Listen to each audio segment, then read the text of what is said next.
মহাভারতের যুদ্ধের সময় পথভ্রষ্ট অর্জুনকে পথ দেখিয়েছিলেন স্বয়ং শ্রীকৃষ্ণ। অর্জুনের মনের টানাপোড়েন দূর করতে সাহায্য করেছিলেন। ক্ষত্রিয় ধনুর্ধরকে আত্মবিশ্বাসী করে সাহসী করে তুলেছিলেন। শ্রীকৃষ্ণের কৌশলেই মহাভারতের যুদ্ধে সীমিত সামর্থ্য নিয়েই জিতেছিলেন অর্জুন। গীতায় দেওয়া শিক্ষাগুলি আজও সমানভাবে প্রাসঙ্গিক। মানুষকে জীবনযাপনের সঠিক পথ দেখায়। গীতার বাণী অনুসরণ করলে জীবন পরিবর্তন হবেই। যে কোনো ব্যক্তি প্রতিটি কাজে সাফল্য পাবেনই। গীতার সেই মূল্যবান শ্লোকেই রয়েছে জয়ের পথ, যে পথ ধরে চললে জীবনে সুখ দুঃখের ঊর্ধ্বে উঠে জয় হাসিল করা সম্ভব। নমস্কার, কৃষ্ণকথাতে আপনাদের সবাইকে স্বাগত। চলুন তাহলে দেখে নেওয়া যাক স্বয়ং শ্রীকৃষ্ণ কোন 5টি কাজের কথা বলেছেন, যেগুলো মেনে চললে আমরা জীবনে সফল হবই। 1 নম্বর, নিজের কাজে আত্মবিশ্বাসী। গীতার মতে কখনো নিজের কর্মের উপর সন্দেহ করা উচিত নয়। এতে সেই ব্যক্তি নিজেকে ধ্বংসের দিকে নিয়ে যায়। আপনি যদি সাফল্য পেতে চান, তবে যে কাজই করুন না কেন কোনো সন্দেহ ছাড়াই পূর্ণ আত্মবিশ্বাস নিয়ে করুন। নিজেকে আত্মবিশ্বাসী করে তুলবেন কিভাবে? মানুষের সঙ্গে ভালোভাবে মিশতে না পারলে তা আপনাকে এমন এক বিচ্ছিন্ন কোণে ঠেলে দেয় যেখানে বেঁচে থাকা প্রায় অসম্ভব। জীবনকে জটিল করে তুলি আমরা নিজেরাই। যখনই মনে হবে সব কিছু কঠিন, নিজেকে ভরসা দিন। চারপাশের মানুষের বিভিন্ন কথায় কান দেবেন না। সব চাপ সামলে চলা সহজ নয়। আপনি যদি পদক্ষেপ নেন, তবে তা আপনাকে সবার সঙ্গে সহজ হতে এবং সামাজিক হতে সাহায্য করবে।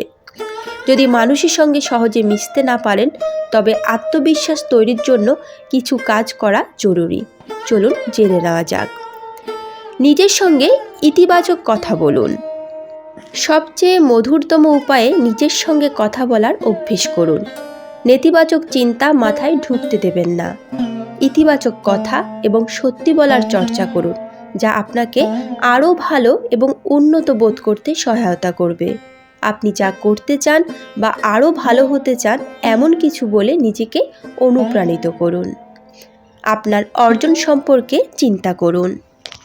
আপনি নিজেকে কখনো হেয় করবেন না। এর পরিবর্তে আপনার অতীতের অর্জনগুলো এবং এই পর্যায় পর্যন্ত আপনি কিভাবে পৌঁছেছেন সে সম্পর্কে চিন্তা করুন।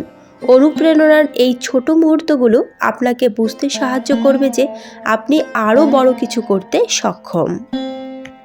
প্রশংসা গ্রহণ করুন। যখন মানুষরা বলে যে আপনি কতটা ভালো দেখতে বা আপনি কতটা দক্ষ, তাদের প্রশংসা গ্রহণ করুন। অভিনন্দন জানানো হয় আপনাকে নিজের সম্পর্কে ভালো বোধ করার জন্য। অন্যদের কথা শুনুন এবং তাদের প্রশংসা এবং প্রতিক্রিয়ার জন্য তাদের ধন্যবাদ জানান। ভালো ভঙ্গি, ভালো অঙ্গবিন্যাস অনুশীলন করুন, কারণ এটি আপনার ব্যক্তিত্বকে অনেকাংশে উন্নত করতে সহায়তা করে। আপনি যখন বসবেন বা সোজা হয়ে দাঁড়াবেন, তখন আপনাকে দেখতে যেন আত্মবিশ্বাসী মনে হয়। আপনি যখন আপনার কাঁধকে ঝিমিয়ে পড়তে দেন, তখন এটি খুব ভীরু বা দুর্বল দেখাবে। লক্ষ্য নির্ধারণ। শুরুতে ছোট লক্ষ্য নির্ধারণ করতে শিখুন, যাতে এটি অর্জন করা যায়। অনেক বড় লক্ষ্য নির্ধারণ করে নিজেকে চাপ দেবেন না, কারণ এটি প্রথমে অপ্রতিরোধ্য হতে পারে। এটি আপনাকে নেতিবাচক চিন্তায়ও ফেলতে পারে। তাই ছোট পদক্ষেপ দিয়ে শুরু করা জরুরি। গীতায় শ্রীকৃষ্ণ দ্বিতীয় যে কথাটি বলেছেন সেটি হলো ভয়কে জয়। শ্রীকৃষ্ণের মতে যে কোনো কাজে সফলতা পেতে হলে ভেতরে লুকিয়ে থাকা ভয় দূর করতে হবে। এই শিক্ষা দিতে গিয়ে কৃষ্ণ অর্জুনকে বলেছিলেন, হে অর্জুন, নির্ভয়ে যুদ্ধ করো। যুদ্ধে নিহত হলে স্বর্গ পাবে, আর জিতলে পৃথিবীতে রাজ্য পাবে। তাই মন থেকে ভয় দূর করুন আপনিও। ভয়কে জয় করারও 5টি উপায় রয়েছে। 1 নম্বর, যে কাজটা করতে আপনার ভয়, সেই কাজটাই বারবার করতে থাকুন। এটাই হলো ভয়কে জয় করার সবচেয়ে সহজ উপায়। 2 নম্বর, ভয়কে কখনো আপনার জীবনের কাছাকাছি আসতে দেবেন না। ভয় যদি কোনো কারণে আপনার কাছাকাছি চলে আসে, তবে এর উপর আক্রমণ করুন, অর্থাৎ ভয়ের থেকে পালিয়ে যাবেন না, এর মুখোমুখি দাঁড়ান। 3 নাম্বার, যদি আপনার ভয় না লাগে, তার মানে এই নয় যে আপনি জিতে গেছেন। যে বিষয়ে আপনার ভয়, তাকে জয় করাই হলো আসল সাহসের পরিচয়। বলা হয়ে থাকে, মনে ভয় নেই এমন ব্যক্তি সাহসী তা নয়, আসলে সাহসী তিনি যিনি নিজের ভয়কে জয় করেছেন। 4 নাম্বার, নিজের ভয়কে জয় করতে হলে অলস বসে থাকবেন না, তাহলেই সেই ভয়ের চিন্তা মাথার মধ্যে ঘুরপাক খাবে। নিজের মনকে নানা কাজে ব্যস্ত রাখুন, তাহলেই ভয় আর মনের মধ্যে আসতে পারবে না। 5 নাম্বার হলো, যে কোনো নতুন কাজ শুরু করার আগে আমরা সবাই ভয় পাই, কিন্তু ব্যর্থতার ভয় কখনো করবেন না, বা কাজ কখনো অর্ধেক করে ছেড়ে দেবেন না। মন দিয়ে চেষ্টা করতে থাকুন, সাফল্য একদিন পাবেনই। গীতায় শ্রীকৃষ্ণ তৃতীয়ত যে কথাটি বলেছেন সেটি হলো মনকে শান্ত রাখতে হবে। গীতায় শ্রীকৃষ্ণ বলেছেন, যে কোনো কাজে সাফল্য পেতে হলে মনের উপর নিয়ন্ত্রণ থাকা খুবই জরুরি। কাজ করার সময় আপনার মনকে সবসময় শান্ত ও স্থিতিশীল রাখতে হবে। ক্রোধ বুদ্ধিকে নষ্ট করে এবং এর ফলে করা কাজ নষ্ট হয়ে যায়। তাই মনকে শান্ত রাখার চেষ্টা করুন। মনকে শান্ত করারও কয়েকটি উপায় রয়েছে। একটি সর্বোৎকৃষ্ট উপায় হলো গভীরভাবে শ্বাস প্রশ্বাস নিন। নিজের শ্বাস প্রশ্বাসের উপর ধ্যান কেন্দ্রীভূত করার সময় মস্তিষ্কে ভালো হরমোন ক্ষরণ হয়, যা মন নিয়ন্ত্রণ করে ও আনন্দে রাখতে সাহায্য করে। এর ফলে শান্তি ও স্বস্তি পেতে পারেন। ইতিবাচক চিন্তাভাবনা করুন। নেতিবাচক চিন্তাভাবনা যখনই মন থেকে ঝেড়ে ফেলবেন, তখনই এর সুফল পেতে শুরু করবেন। ব্যক্তি যেমন চিন্তাভাবনা করে তেমনই হয়, তাই ইতিবাচক চিন্তাভাবনা করলে তার প্রতিফলন আপনার জীবনেও ঘটবে। শাস্ত্রমতে এমন কিছু মন্ত্র রয়েছে যা মন শান্ত করে ব্যক্তিকে সুস্থ রাখতে সাহায্য করে। এমনই একটি মন্ত্র হলো শিব মন্ত্র। শিবের সরল ও প্রভাবশালী মন্ত্র হলো ওম নমঃ শিবায়। রুদ্রাক্ষের মালায় 108 বার এই মন্ত্র জপ করলে শিব প্রসন্ন হন। সকাল বা সন্ধে যে কোনো সময় এই মন্ত্র জপ করতে পারেন। এর ফলে শান্তি লাভ করবেন ও সমস্ত কষ্ট দূর হবে। অবসাদ মোকাবেলার জন্য কার্যকরী উপায় এই মন্ত্র জপ। গায়ত্রী মন্ত্র জপ করুন। 4 বেদে গায়ত্রীর উল্লেখ করা হয়েছে। গায়ত্রীকে বেদ মাতা বলা হয়। যারা ধ্যান করেন তারা এই মন্ত্র জপ করে থাকেন। মন্ত্রটি হলো ওম ভূর্ভুবস্সুঃ তৎসবিতুর বরেণ্যম ভর্গো দেবস্য ধীমহি ধিয়ো ইয় ন প্রচোদয়াৎ। এই মন্ত্রে ঋষি বিশ্বামিত্র ও দেবতা সবিতা। এই মন্ত্র এত শক্তিশালী যে প্রতিবার 3 বার এই মন্ত্র জপ করলে আশেপাশের নেতিবাচক শক্তি ও বাধা দূর হয়। সূর্যোদয়ের 2 ঘন্টা আগে থেকে সূর্যাস্তের 1 ঘন্টা পর পর্যন্ত এই মন্ত্র জপ করা যেতে পারে। যে কোনো সময় মৌন মানসিক জপ করলে রাতে কখনো এই মন্ত্র জপ করতে নেই। বিষ্ণুর মন্ত্র জপ করুন। মন শান্ত রাখার ও অবসাদ দূর করার জন্য ওম নমো ভগবতে বাসুদেবায় নমঃ এই মন্ত্রের জপ করুন। এই দ্বাদশাক্ষর মন্ত্রটি বিষ্ণুর অমোঘ মন্ত্র। এই মন্ত্র জপ করলে সমস্ত পাপ নাশ হয় এবং মোক্ষ লাভ করা যায়। আবার এই মন্ত্র জপ করলে পিতৃদোষ থেকে মুক্তি পাওয়া যায়। সূর্যাস্তের আগে এই মন্ত্র জপ করা উচিত। মন শান্ত করার জন্য এই মন্ত্র জপ করা জরুরি। গণেশ গায়ত্রী মন্ত্র জপ করুন। মন শান্ত করার জন্য প্রতিদিন 108 বার ওম একদন্তায় বিদ্মহে বক্রতুণ্ডায় ধীমহি তন্ন বুদ্ধি প্রচোদয়াৎ মন্ত্র জপ করুন। প্রতি বুধবার এই মন্ত্র জপ করা উচিত। তবে মন শান্ত করার জন্য সকাল সন্ধে যে কোনো সময় মন্ত্রটি জপ করতে পারেন। 11 দিন পর্যন্ত শান্ত মনে এই মন্ত্র জপ করলে গণেশ ব্যক্তির সমস্ত মনস্কামনা পূর্ণ করেন। শ্রীমদ্ ভাগবত গীতা অনুসারে আমাদের যে কোনো কাজ ফলের কামনা ছাড়াই করা উচিত। যদি কোনো কাজে সাফল্য পেতে চান তবে শুধুমাত্র কর্মের দিকে মনোনিবেশ করুন। মনের অন্য কোনো চিন্তা আপনার লক্ষ্য থেকে আপনাকে বিভ্রান্ত করতে পারবে না। ফলের ইচ্ছা রাখলে আশা তৈরি হয়, সেই আশা পূরণ না হলে মন দুঃখী হয়ে ওঠে। কর্ম করাই তোমার অধিকার, ফলাফলে না। তাই তুমি কর্মফলের বাসনা রেখো না এবং কর্ম ত্যাগ করার বিচার করো না। তাই আদেশ দেওয়া হয়েছে যে মা কর্মফল হেতুর্ভু, অর্থাৎ কর্মফলের প্রত্যাশা করো না, কর্মফলের বাসনায় যুক্ত থেকো না, কারণ ফলেই শক্ত নিবদ্ধতে, অর্থাৎ ফলের আসক্তির ফলে কর্মবন্ধন দৃঢ় হয়।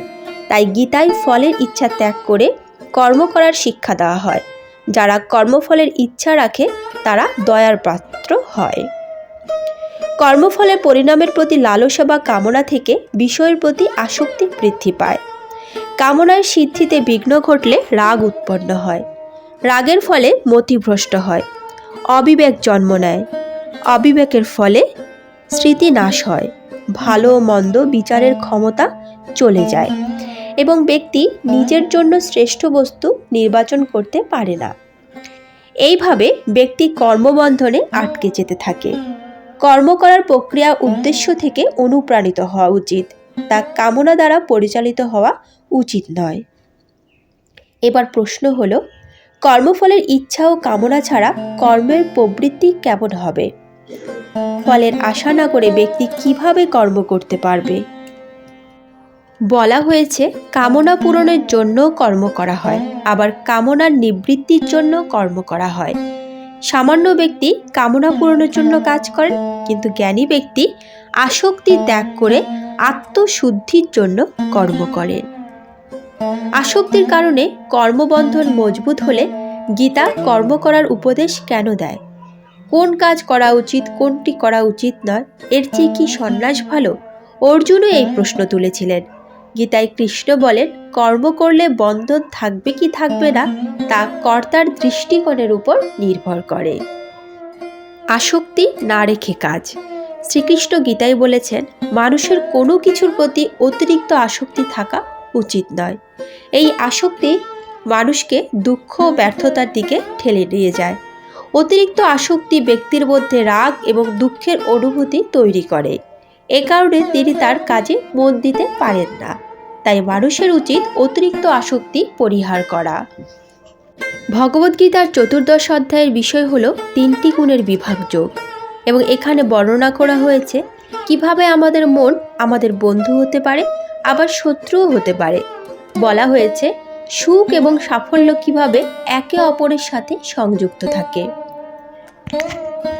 যিনি মন থেকে সমস্ত আসক্তি ত্যাগ করতে পারেন তিনিই সফল হন। সাফল্যের সাধনায় মনের সংযম নিতান্ত প্রয়োজনীয়। সাফল্য কি এবং কেন লোকে সাফল্যের অন্বেষণ করেন? সফলতা মানুষের জীবনের একটি গুরুত্বপূর্ণ সোপান। সবাই সফল হতে চান। বস্তুগত বিষয় হোক বা অন্য কোনো বিষয়ে হোক, সুখের জন্য মানুষ সাফল্যের অন্বেষণ করেন। সবাই সুখী হতে চান। সুখ জীবনের এমন একটি অবস্থা যেখানে ব্যথা বা দুঃখ থাকে না। প্রত্যেক আকাঙ্ক্ষা এবং কর্মের উৎস হলো সুখ। আমরা সুখের সন্ধান করি কারণ আমরা অপূর্ণ স্বাদ, দায়িত্ব এবং কর্তব্যের ব্যথা বা দুঃখ অনুভব করতে চাই না। যারা পরিপূর্ণভাবে সন্তুষ্ট তাদের আমরা সফল বলে ধরে নেই। প্রত্যেকেরই সুখের ভিন্ন ভিন্ন মাপকাঠি থাকে।